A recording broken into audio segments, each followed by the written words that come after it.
बारिश का तांडव शुरू था। फॉरेस्ट अफसर की एक टीम घने जंगल में शेर को पकड़ने का काम में लगी हुई थी। उस शेर ने आसपास के कई गांवों के लोगों को अपना शिकार बनाया था। फॉरेस्ट अफसर कुणाल और उसके कुछ साथी उसके निशान खोज रहे थे, पर भारी बारिश और बिजलियों की कड़कड़ाहट के बीच में उन्हें कोई निशान नजर नहीं आ रहा था। वो सभी जंगल के काफी अंदर तक जा चुके थे।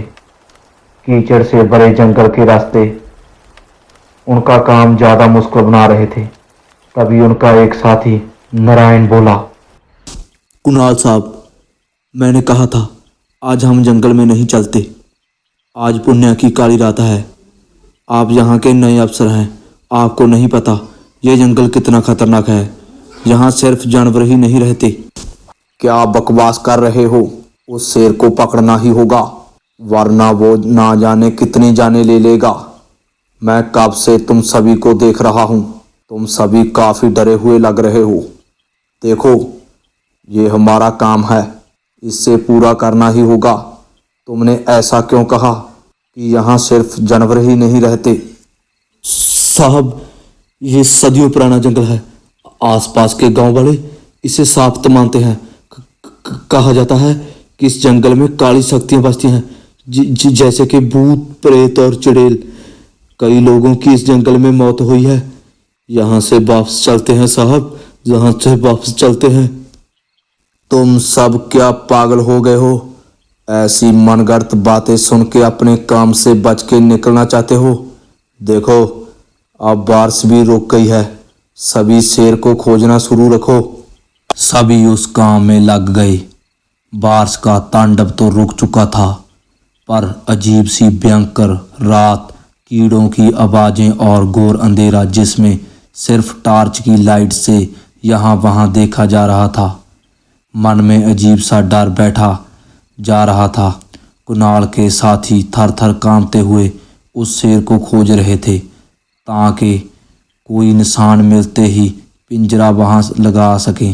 अचानक एक भयंकर चीख उन्हें सुनाई दी। वो किसी जंगली जानवर की चीख भी थी। सभी डर से कांपते हुए सहम से गए। लगता है शेर ने किसी जानवर को मारा है। उस तरफ चलो सभी। सभी उस तरफ जाने लगे। घनी झाड़ियों से होते हुए उन्हें सामने कुछ दूरी में बड़ा ही भयंकर सा जंगली सूअर मरा पड़ा हुआ मिला। उस सूअर के पास कुछ हलचल दिखाई दे रही थी। सभी ने टॉर्च उस तरफ की, पर कोई दिखाई नहीं दिया। वो बड़े सूअर की दूसरी तरफ से उसे कोई खा रहा था। नारायण, मुझे लगता है वो शेर ही है। मुझे वो जानवर को बेहोश करने वाली बंदूक दो अभी।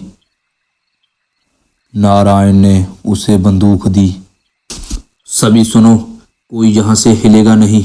उसे बेहोश करने और उस पर निशाना लगाने मैं खुद चुपके से आगे जाऊंगा।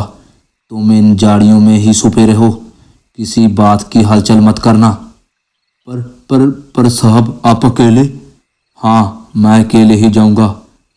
अपनी टॉर्च बंद कर दो। एक टॉर्च और बंदूक लिए मैं आगे जाता हूँ। कुणाल धीरे धीरे उस सूअर की तरफ आगे बढ़ने लगा। वो लेट के किसी सैनिक की तरह उसके पास जा रहा था। उसे यकीन था कि दूसरी तरफ शेर ही उस सूअर को खा रहा है, क्योंकि इतने बड़े जंगली सूअर को सिर्फ शेर ही मार सकता था। वो लगभग उस घने अंधेरे में उस सूअर के पास पहुंच चुका था। उसकी धड़कनें काफी जोर से धड़क रही थी। इधर इसके साथियों का भी डर से बुरा हाल था। वो उसके पास धीरे से पहुंच चुका था। उसने बंदूक उठाई। जैसे ही टॉर्च ऑन करके उस तरफ घुमाई, सामने का दृश्य देखते ही उसके हाथ और पांव थर थर कांपने लगे। डर के मारे वो कांपने लगा था।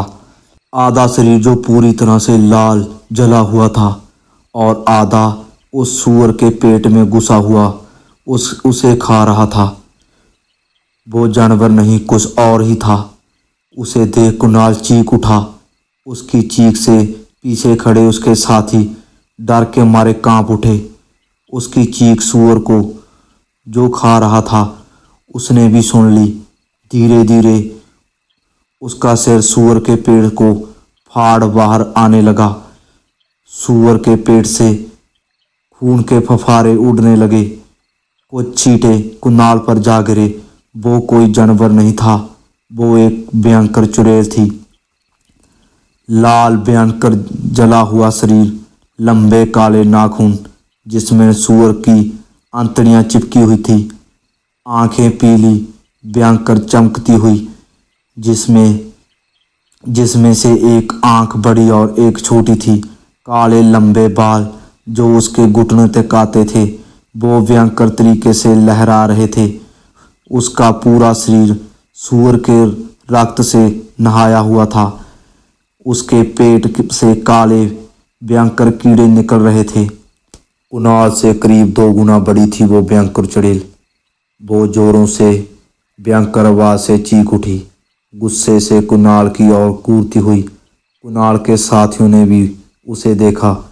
सभी पागलों की तरह डर से चीखते हुए जहां से वहां उस जंगल में भागने लगे। कुणाल ने गलती से बंदूक चला दी जो उस चुड़ैल के सिर पर जाकर लगी। वो चुड़ैल ज्यादा गुस्से में आ गई। वो आगे बढ़ी, अपने धारदार नाखून से कुणाल का गला चीरने लगी। खून की बूंदें जमीन पर गिरे जा रही थी।